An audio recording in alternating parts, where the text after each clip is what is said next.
All right, so thank you for tuning in to Chop Up the Bit. I'm Kyle Edwards, of course. Now, if you remember, I think a couple of weeks ago, I said I was going to start doing a weekly episode or every other week. We'll see how it goes.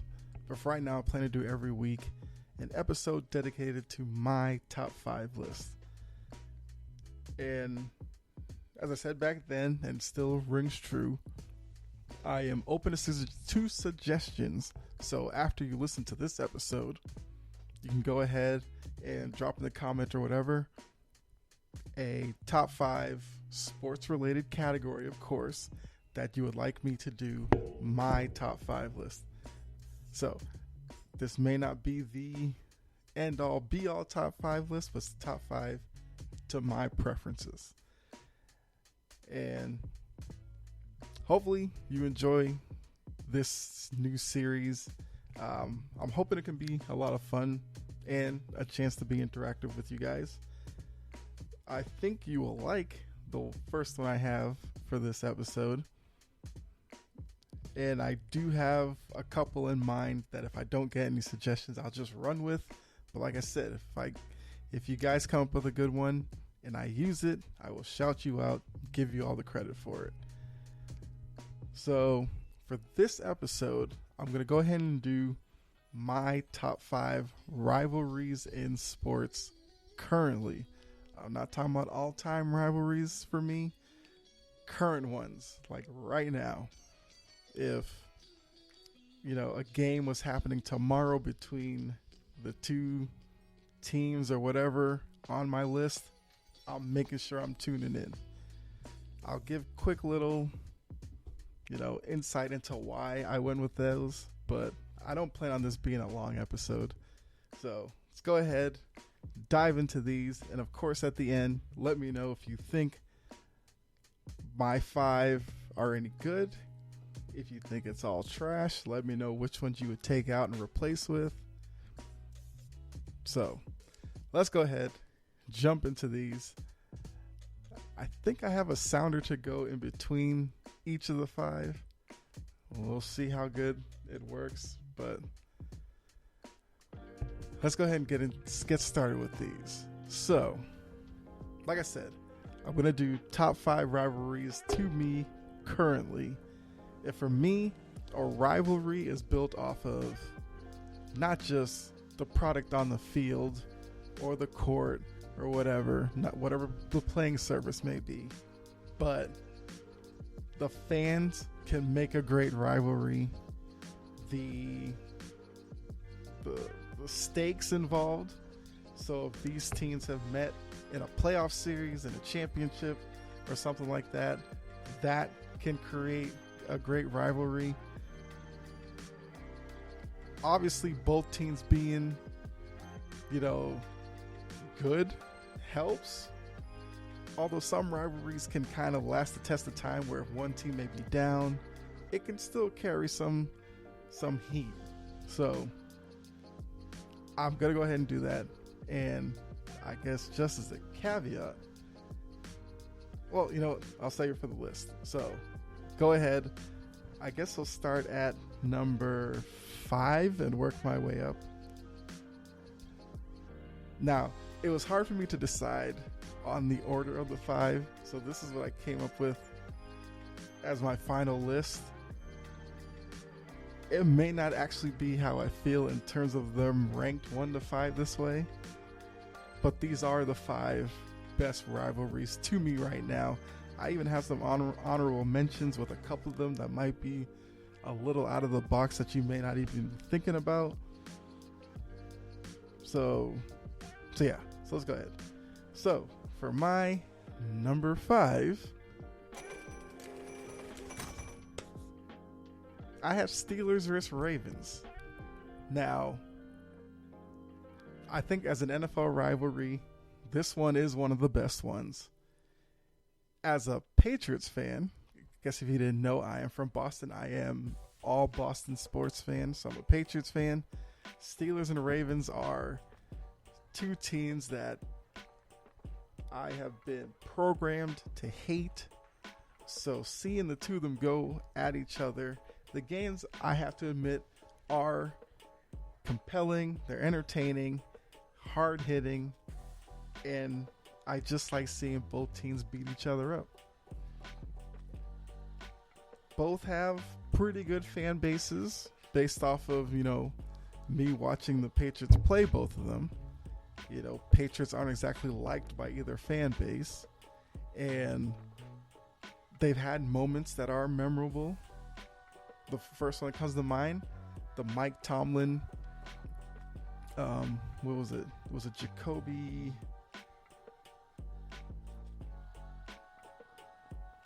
Jones? On the kick return, going down the sideline, clearly looked like he was about to score. Tomlin had his back to the field, but then was on the field, which slowed the returner up and he got tackled. Moments like that build a rivalry because that just brings hate on from the Ravens fans who, of course, weren't happy about it. And I think the Steelers have been seen as the dominant force in that division, even though recently you could say the Ravens have been the better team. And then now we're at a point where the Steelers are kind of transitioning, because before the Ravens were the new kid on the block after, Cleveland Browns moved to Baltimore, become the Ravens, even though the Browns are back now. So the Ravens at first were, didn't have any history behind them. And then now you have the Steelers kind of on a dip with Roethlisberger being gone and all that. And the Ravens are the better team right now. So that is my number 5. Number 4. I'm dipping into the college pool here. I'm going Ohio State, Michigan. Now, I think in terms of college football, one of the biggest rivalries going. And for me, what makes that rivalry so good is that Ohio State and Michigan are usually, good in terms of college football. Both teams are usually in the mix in terms of college basketball as well as being tournament-worthy teams. So the success in terms of the product on the field and the court, it's there. They have a historic rivalry that goes way back. They're seen as kind of the class of the Big Ten. So they get a lot of eyeballs on them. I mean, they end their seasons in college football with the game at either the Big House, which is Michigan, or the Shoe, Ohio State. And I mean, over the years, we've seen great players come from both schools. So I'll let you know, quality there. Tom Brady, Michigan. You've had, Terrell Pryor, Ohio State. There was a running back I was thinking of, Maurice Claret. He was a big deal. Now, didn't really it didn't really amount to much once he left Ohio State. But yeah, Desmond Howard, posing with the Heisman in the end zone, and so on down the line. Long list of NFL players from both schools. They are recruiting battles against each other, and rabid fan bases on the college scene. So that's where I went with number 4. And also because, being from Boston, I did watch a lot of Big East football and Big Ten. Now, being down in Atlanta now, yes, I've been open up to more SEC football, but I still watch Big Ten down here. So Ohio State, Michigan has been a big rivalry for me. Okay, so at number 3, going back to the college world, I'm going UNC Duke. I mean, this one is more basketball balanced over football. Now, North Carolina is a good football program now. Duke is still kind of middle of the road. So in terms of college football, it's not the rivalry as it is in basketball. I mean, basketball, we've seen just battle after battle between each school, and kind of like Ohio State, Michigan, a lot of recognizable names that have gone to both schools. I mean, you have Michael Jordan, best to ever do it, greatest of all time. Duke, you have Grant Hill, Christian Laettner. Also North Carolina, you have James Worthy. You know, on down the line. You have Coach K. You have Roy Williams, Dean Smith. So, big names. Usually, it's one of those games on the college basketball schedule. You automatically figure out when they're going to play. You circle it. It's usually an ESPN game. It's basically the game where I recognize like Dick Vitale calling the game, because you know he was always going to be there for that matchup. And you know, Dick Vitale's like the voice of college basketball, among a few others, but you know, Dick Vitale's kind of the most recognizable one. Also, I guess I didn't say for Ohio State, Michigan, the coaches kind of make it as well. You know, you get Urban Meyer, Jim Harbaugh now. So, but yeah, UNC Duke. And then the lasting image from that one has to be, I can't remember which year it was, but Tyler Hansbrough, who once again, you know, and NBA wise didn't really amount to much, but at UNC he was the guy. And I think he went in for a layup. I can't remember who it was, but you know, gave him a hard foul, and the image was him with a bloody nose, like snarling and all that. That is UNC Duke right there. So because of that, that is number 3 for me. All right, so now number 2. I'm going international on this one. I'm going Manchester City versus Liverpool. I could have gone Man City, Man United, but I just think the past few years, Man City and Liverpool has been the best rivalry in the Premier League, which to me is the best, you know, soccer or football league in the world. Now, this is another one where, you know, these two clubs have been separated by mere, you know, like the slimmest margin past few seasons. And they both have, you know, managers that are big personalities, with Pep Guardiola for Man City. You have Jurgen Klopp for Liverpool. They're both animated on, you know, the touch lines in their little coach's box. You have great players both ways. Liverpool, you have Mo Salah, who's one of my favorite players to watch. They had Sergio Mane, but he left. But him and Salah were just fun to watch up top. Man City, you have De Bruyne, and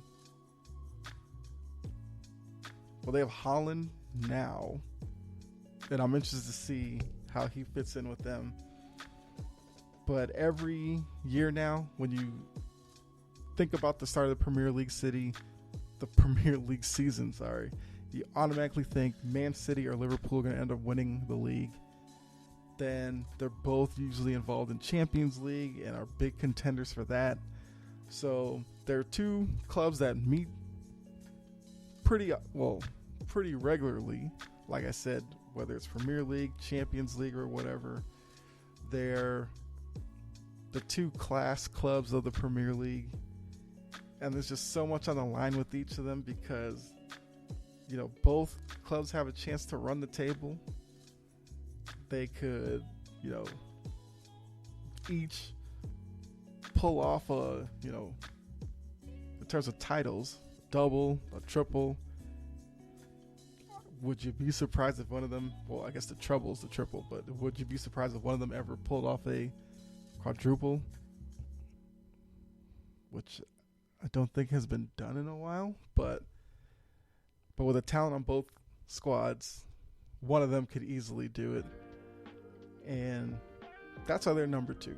Like I said, soccer, my first love, so I had to get soccer on here, and that's the biggest one right now. So that leads up to my number one rivalry right now. So follow me on this one. To make sure I didn't have all five be somewhat Boston related, once again, my hometown, I'm going to use the number one spot for Boston versus. Because there are a lot of great rivalries for the city of Boston. You could look at Boston versus New York,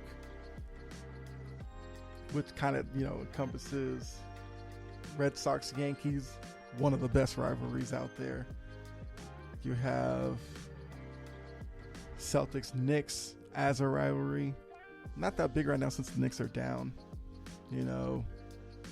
Patriots, Jets, Patriots, Giants.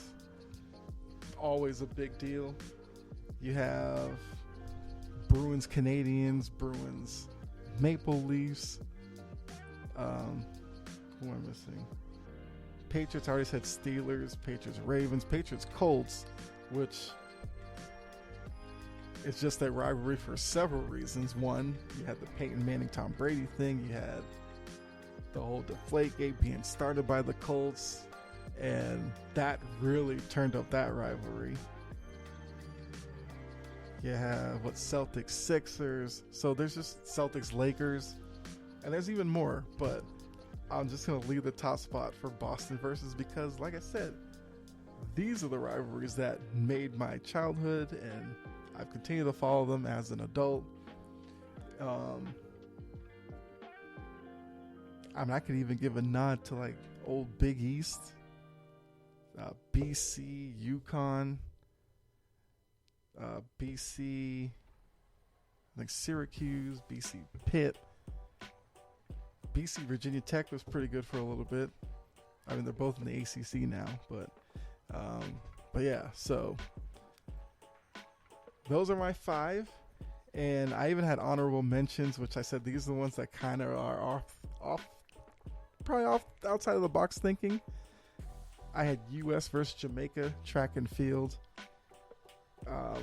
Only thing was that's only a rivalry every 4 years, but Jamaican sprinters have been so dominant, while the U.S. obviously wants to dominate every sport.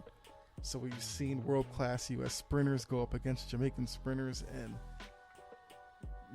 fall victim to a Usain Bolt or whoever. And then when an American does happen to beat a Jamaican in track and field, it's usually a big deal. So I had that as an honorable mention. I had U.S. versus Mexico in soccer. That one, for a long time, has been seen as Mexican dominant, but we've seen recently the U.S. has beaten Mexico in some big competitions like the Gold Cup. They've beaten them World Cup qualifying, that kind of stuff. So the rivalry there is becoming more balanced now, which I think is even better for it. The U.S. right now seems like they've gone through their youth movement and are ready to take the next step.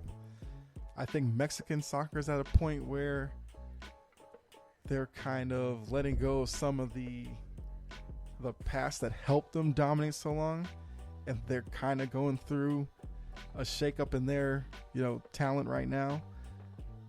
So I think it's going to be a battle for years to come between those two to see who can dominate CONCACAF for the next few years. Of course, both teams are now in the World Cup coming up in November, and the first thing the U.S. is going to want to do is perform better than Mexico at the World Cup. So that's something we'll be watching. So because of that, I had that as an honorable mention. Then I had two more that came to mind.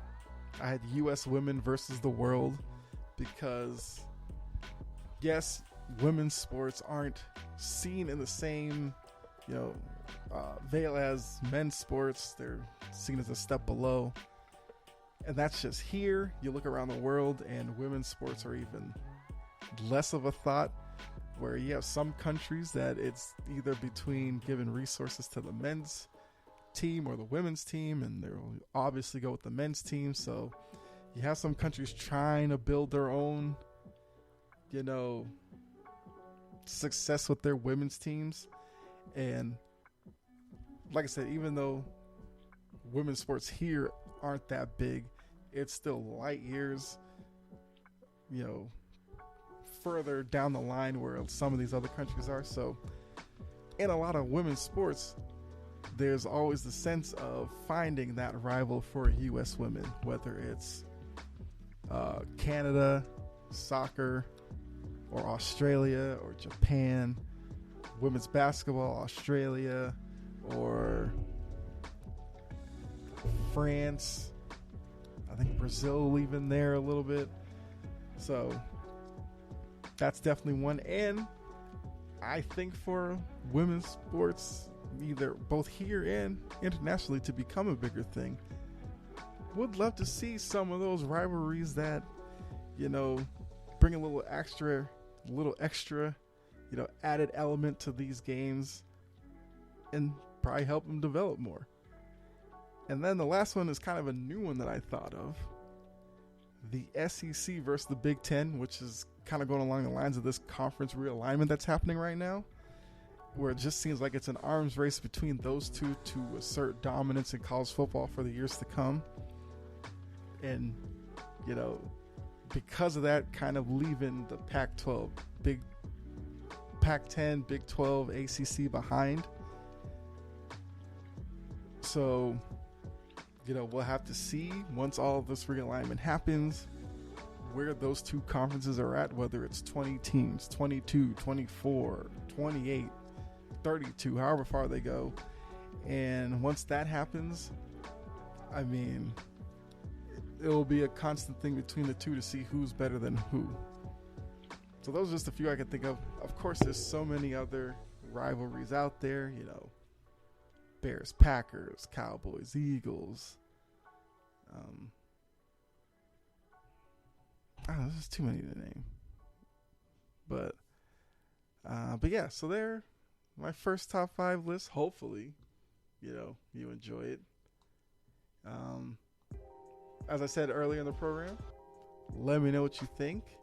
Do you agree with the top 5 I had? Once again, run through real quick. I had Steelers, Ravens, Ohio State, Michigan, UNC, Duke, Man City versus Liverpool, and then Boston versus any number of teams: Lakers, Yankees, Canadians, Jets, Colts, Steelers, Sixers, Maple Leafs, just to name a few, across all Boston sports. So yeah, once again, let me know what you think, if you agree. I mean, even if you want to do as a suggestion, just to give you an idea, if you wanted to, I guess, give me a city, maybe, and then have me come up with my top 5 rivalries for that city, just throwing that out there as a suggestion. I could probably make that happen. But yeah, so thanks again for tuning in. Hopefully you enjoyed this episode. As I said, first time trying this top 5. I liked how this one went. So I will be looking for your suggestions, which you can leave down in the comments. Or if you do follow me over on Twitter, which you should, you can drop them over there as well. And we'll see where we are next week. But I'll definitely have a top 5 list for you next week. And yeah, we'll try to make this a weekly thing. If not, every other week, if a week where I can't come up with one or there's no suggestions. But thanks again tuning in, and always say, be safe out there. God bless, and I'll catch you on the next episode. All right, I'm out. Oh, one last thing. Remember, like, subscribe, share. Really helps me out. All right, have a good one. I'm out.